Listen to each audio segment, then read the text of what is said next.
오늘 영상은 내 마음속에 울고 있는 나를 찾기에 대해서 나누겠습니다. 지난 영상은 상처의 결과로 성인 아이가 되었다. 사람을 의존하는 성인 아이가 되었다. 이 부분을 살펴봤고요. 오늘은 내 마음속에 울고 있는 나를 찾는 부분에 대해서 나누겠습니다.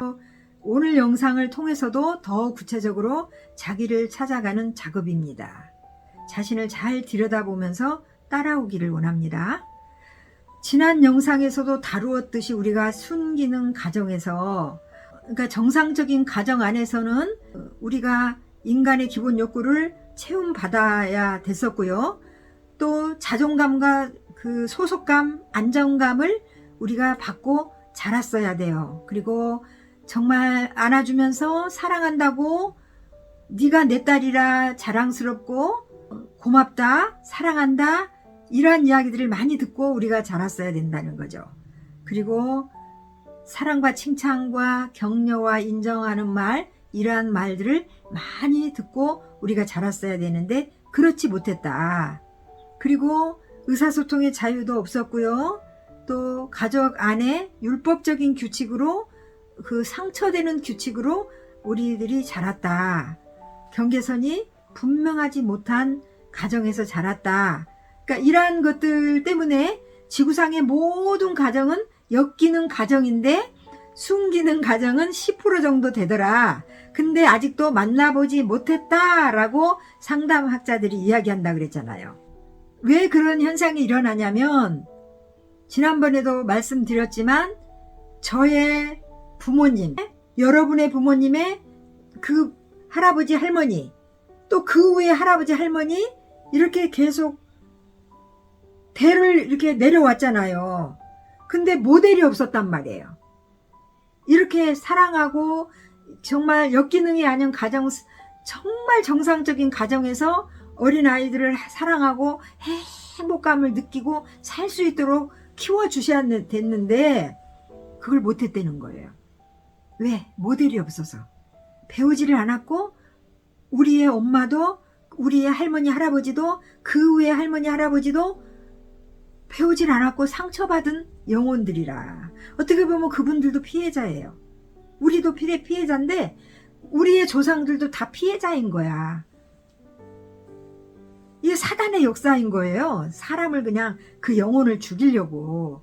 그래서 우리는 대부분 상처가 너무 커서 그게 더 커 보여. 그래가지고 하나님을 못 봐. 상처만 보여. 나의 슬픔만 보이고 외로움만 보이고 아픔만 보여. 하나님은 못 봐. 이게 마귀의 전략이에요. 이걸 알아차려야 돼요. 그래서 이러한 가정에서 자라지 못한 사람들이 어른이 되었는데 아이 같은 행동을 하더라. 그러니까 성인이 되었지만 여전히 그의 감정과 행동들 가운데 많은 부분들이 유년기 흔적이, 어린 아이의 흔적이 남아서 어린아이 같은 생각으로 말과 행동을 한다. 이 결과들이 저와 여러분 안에, 그 내면 안에 울고 있는 아이가 생기는 현상들이라는 거죠. 아침에 일어나면 왠지 외로워, 왠지 우울해, 따분해, 행복하지 않고 왠지 두려워, 이런 것들을 느껴보지 않으셨어요? 어린아이 같은 현상이에요. 근데 그 자라나지 못한 우리가 그러니까 하루에 12번을 안아주면 행복하게 산다 그랬잖아요. 그렇게 우리가 컸어야 되는데 늘 우리 안에 사랑이 고픈 거예요. 가슴이 뻥 뚫려서 사랑이 고픈 거예요. 근데 자기도 몰라. 왜 그러는지 몰라. 자기 안에 자라나지 못한 어린아이가 있어. 그 어린아이와 같은 행동을 하는 거예요. 지난 영상하고 지금 오늘 영상이 이어지는데요. 그래서 사람 의존성, 어떤 땐 난 당신 때문에 행복하고, 당신 때문에 울적하고, 당신 때문에 슬프다, 이렇게 이야기한다 그랬잖아요. 영적인 병이라고 그랬죠. 내면 안에 있는 그 뻥 뚫린 가슴을 채워보려고 사람들에게 집착하는 상태를 사람 의존성이라고 하죠. 여기 이미지를 보세요. 뻥 뚫린 가슴, 도넛처럼 뻥 뚫린 가슴은 늘 가슴이 허하겠죠. 뭐를 많이 먹어도 허하고 사람을 만나봐도 허하고 분명히 가족이 옆에 있는데도 허하고 외롭고 슬프고 이런 느낌 없었나요? 이런 감정? 저는 많았었거든요. 저는 많았었어요. 그래서 이런 공부를 하다 보니 내가 어린 시절에 그 사랑 주머니에 사랑이 채워지지 않아서 그랬구나. 저는 사랑이 고픈 사람이었어요. 근데 지구상의 모든 사람이 그렇거든요. 어린 시절에 그 사랑 주머니가 꽉 채워졌어야 되는데 그러지 못했다는 거예요. 제가 몇 년 전에 만난 내담자 중에, 그러니까 어른이 되었는데 이제 결혼 정년기가 됐단 말이에요. 그런데 뭐 친구를 사귀거나 연인을 사귀면 그 사람이 떠날 것 같은 두려움이 늘 자기 안에 잠재해 있는 거예요. 그리고 자신의 심리를 알아보기 위해 상담을 신청을 했어요. 저에게 신청을 했단 말이에요.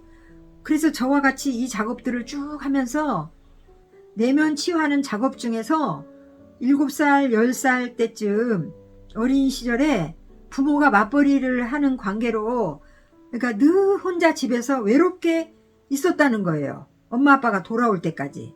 그런데 이 부분을 현재 일어나는 상황과 과거로 들어가서 쭉 상처 A타입, B타입을 이렇게 펼쳐놓고, 저는 이제 책상 위에 그걸 펼쳐놓고 한단 말이에요.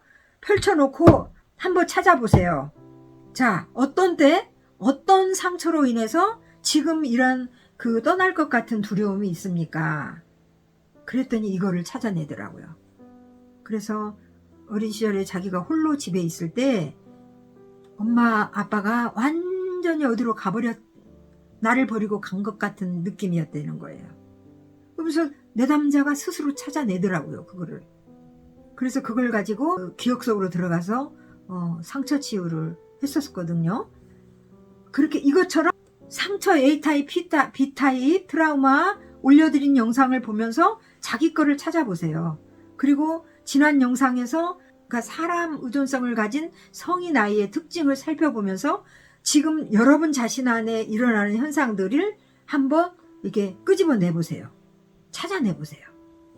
그래서 그걸 가지고 제가 작업하는 것들을 이제 후에 올릴 거예요. 그래서 그것 때문에 친구가 또는 연인이 떠날 것 같은 두려움이 있었구나 알아차린 거예요. 이 내담자가. 저는 기독교 심리상담으로 진행을 해요. 심리상담도 하지만 성서적인 상담으로 같이 접목해서 한다는 거예요. 그래서 내담자의 내면 안에 자라지 못한 울고 있는 아이를 자가치료하는 방법을, 그 작업을 합니다. 근데 알려주고 집에 가서 해보세요 하면 안 해요. 사람들이 안 하더라고, 이상하게. 왜 안 하는지 모르겠어. 근데 저와 같이 마주 앉아서 정말 하나님 앞에서 같이 하면 놀라운 역사가 일어나요. 그래서 그 부분을 홀로 자가치료하는 방법을 후에 올려드릴 거예요. 이제 지금 순차적으로 지금 올려드리니까 이 부분을 너무 조급하게 생각하시지 말고요. 그래서 그 자가치료하는 작업을 이제 아까 그 내담자와 했었어요. 성인된 내담자가 마음 안에 자라지 못한 어린 아이에게 그때 감정을 알아주고 다독거려주는 작업이에요. 이 부분은 후에 더 구체적으로 영상으로 올려드릴 겁니다. 우선은 시리즈 1부터 점검하는 영상들을 차례로 시청하시면서 자신을 잘 들여다보시면서 앞으로 제가 올려드릴 영상들을 보시면 자신 안에 무엇 때문에 울고 있는 아이가 있는지, 왜 그렇게 지금 힘든지 알아차릴 거예요. 우리는 치유가 안 된 목사님의 설교를 들으면 아프다 그랬잖아요. 치유가 안 된 성도가 목사님의 설교를 들으면 아파요. 상처가 돼요. 그런데 치유가 회복이 되면 은혜가 돼요. 너무 신기하죠? 똑같은 목사님이 설교를 하는데 은혜가 돼요. 성도들 간에도 마찬가지로 사역을 하면서 서로 상처를 주고 받아요. 치유가 안 된 상태에서 사역을 하면 상처를 줘요.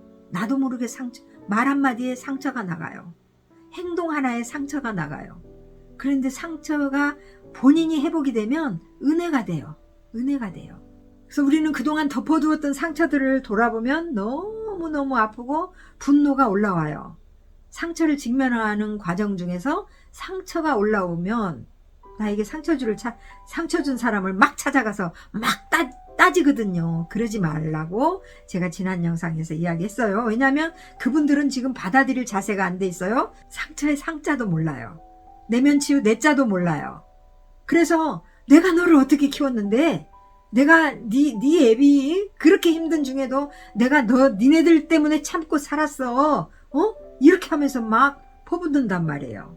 근데 그게 나한테 다가오질 않거든. 근데 사실은 엄마 입장에서는 그게 맞거든.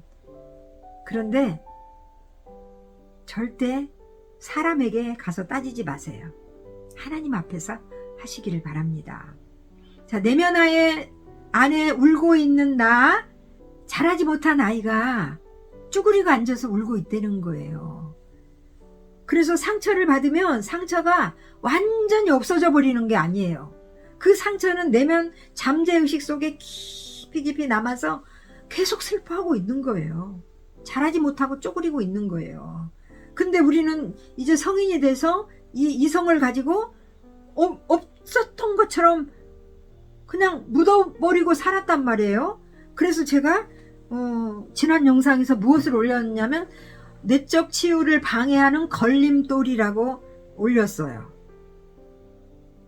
상처가 분명히 내면의식, 잠재의식 속에 남아있는데 그냥 그것을 종교 활동으로 덮어버리고 그냥 싹 아닌 척하면서 덮어버린다는 거죠. 필요성도 느끼지 못하고. 그래서 자기가 자기 성찰을 해야 돼요. 자기 점검을 해야 돼요. 그래서 무엇 때문에 내 안에 어떤 상처 때문에 왜 이런 현상들이 일어나고 내 안에 어떤 아이가 울고 있을까? 어떤 사람은 10살 때, 어떤 사람은 7살 때, 어떤 사람은 12살 때 다 다르잖아요. 깊이 상처받은 그 외상, 사람마다 다르잖아요. 근데 상처가 하나만 있는 게 아니라 많아요. 그래서 그거를 이제 들여다보는 작업을 이제 다음 영상 때 올려드릴 거고요. 상처 치유 작업을 할 때는 가능하면 심리 상담사들과 했으면 좋겠어요. 전문가 앞에서 같이 외상 A, B타입을 들여다보고 그 중에서 무엇이 나를 가장 힘들게 했고 오늘날 내가 이렇게 힘든지, 오늘날 내가 왜 이렇게 힘든지, 내가 왜 이렇게 사람 의존성을 가진 성인아이처럼 어린아이처럼 행동을 하는지, 이 부분을 그 심리상담가와 작업을 했으면 좋겠고요. 그 여건이 안 된다면 어떤 내적 치유 그룹에 가서 요즘은 내적 치유하는 세미나도 많고요. 내적 치유하는 그런 단체가 많이 있거든요. 그래서 그곳에 가서 해도 좋고, 그런데 그렇게 사람이 많이 모이는 곳에 가면 그냥 강의만 듣고 그러고 끝낼 수가 있더라고요. 그래서 구체적으로 하면, 하기를 원하면 1대1이 좋겠죠. 그래서 그것이 여건이 안 된다면 제가 내면 치유 시리즈 1부터 지금 계속 자기를 들여다보는 작업과 이제 앞으로 올려드릴 영상들에서 이 방면으로 또는 이 방면으로 이렇게 한 번에 딱 끝나는 게 아니라 이렇게 다방면으로 그 치유 방법이 있단 말이에요. 그래서 그것들을 좀 살펴보면서 하나님 앞에 결단했으면 좋겠어요. 결단하시고 하나님의 시간표 따라 여러분 안에 내면 치유가 일어나서, 마음 치유가 일어나서 행복하게 살았으면 좋겠어요. 제가 이 영상을 올려드리는 목적도 거기에 있습니다. 사실은 조회수가 많지는 않아요. 제가 강의를 유창하게 하지는 못해요. 그러나 내용을 보시고, 깊은 내용을 보시고 잘 따라오셨으면 좋겠습니다. 오늘 영상이 도움이 되셨습니까? 다음 영상에 또 더 알차게 준비해서 만나 뵙겠습니다. 여러분 오늘도 화이팅입니다. 감사합니다.